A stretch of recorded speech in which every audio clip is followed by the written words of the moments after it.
She had barely settled into her VIP seat when the flight attendant leaned in, flashing a polite but forced smile.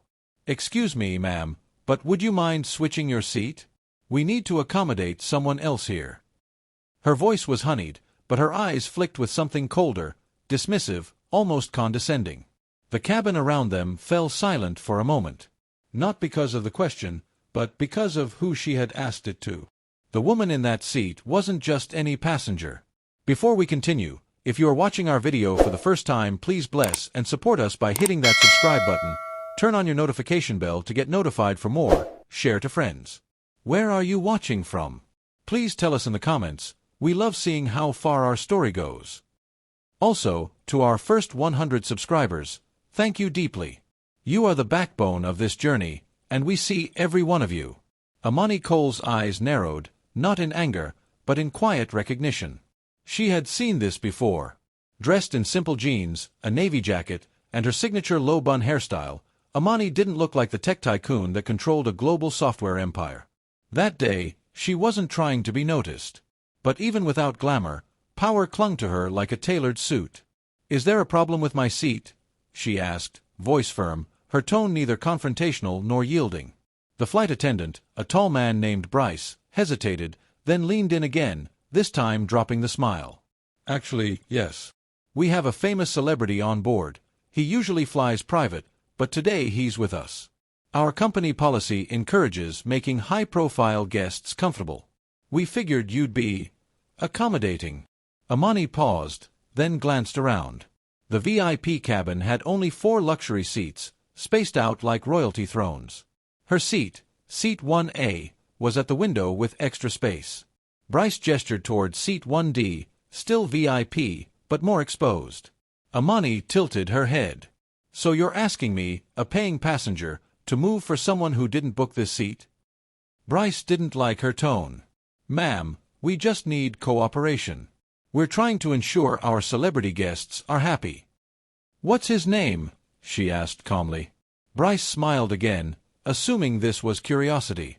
"Dax. Dax Kingston, the pop star." Amani chuckled softly. "Never heard of him." Gasps rippled through a few passengers nearby. Bryce's ears flushed red. "Look, this is just a simple request. We don't want to make a big deal out of it." Amani stood up slowly, leaned toward him, and said just loud enough for nearby ears, "You made it a big deal the moment you assumed I didn't belong here." Bryce blinked. "That's not what I—" "Get your supervisor," she said. He stiffened. "Ma'am, please don't escalate this. Then don't insult paying clients." While the entire VIP cabin watched, some smirking, others pretending not to listen, Bryce retreated with a flick of his hand. "Fine. I'll get the manager." Minutes later, a blonde woman with a pinched expression and tight bun approached. "Good afternoon. I'm Chief Purser Heather. Is there a problem?" "Yes," Amani replied calmly. "Your staff asked me to leave my seat to accommodate someone else. I refused. Now I'd like to know if this is standard airline policy." Heather inhaled sharply. "Not policy, but we do make exceptions for VIP personalities. It helps our PR. I'm sure you understand." Amani smiled slightly. "What's your name again?" "Heather Saunders." She pulled out her phone, not to record, but to type. "I'll be making one call before we take off," Amani said, "and I suggest your crew remain professional until then." Heather's expression twitched. "Ma'am, we don't respond well to threats." "It's not a threat," Amani said, standing fully now. "It's a courtesy." The atmosphere shifted. Even the celebrity, Dax Kingston, now stepping into the cabin with sunglasses and swagger, paused. "Is there a problem?" Dax asked, clearly amused. "No problem," Amani replied. "Just another day of invisible bias and poor judgment." Dax shrugged. "I don't want to take anyone's seat. I thought it was arranged." Amani locked eyes with Heather. Apparently, it was arranged by ignorance. Just then, Amani made the call. She didn't yell. She didn't name names. She said one sentence. "This is Amani Cole. I need the CEO of Orion Airways on the line in 5." 10 minutes later, the phone in Heather's hand rang. she answered, eyes darting to Amani as she listened, going pale. "Why, yes, sir. I understand." Immediately. She turned to Bryce first. "You're relieved of duty. Step off the aircraft." "What?"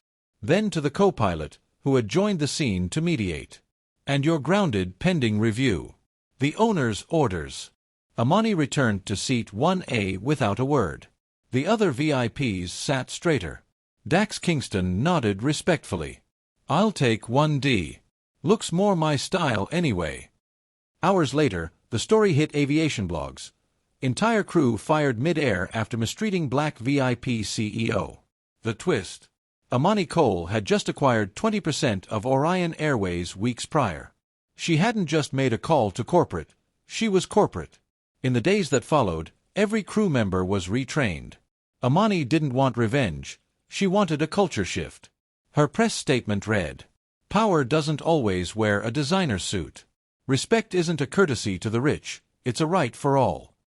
Moral lesson. This story isn't about power. It's about perception.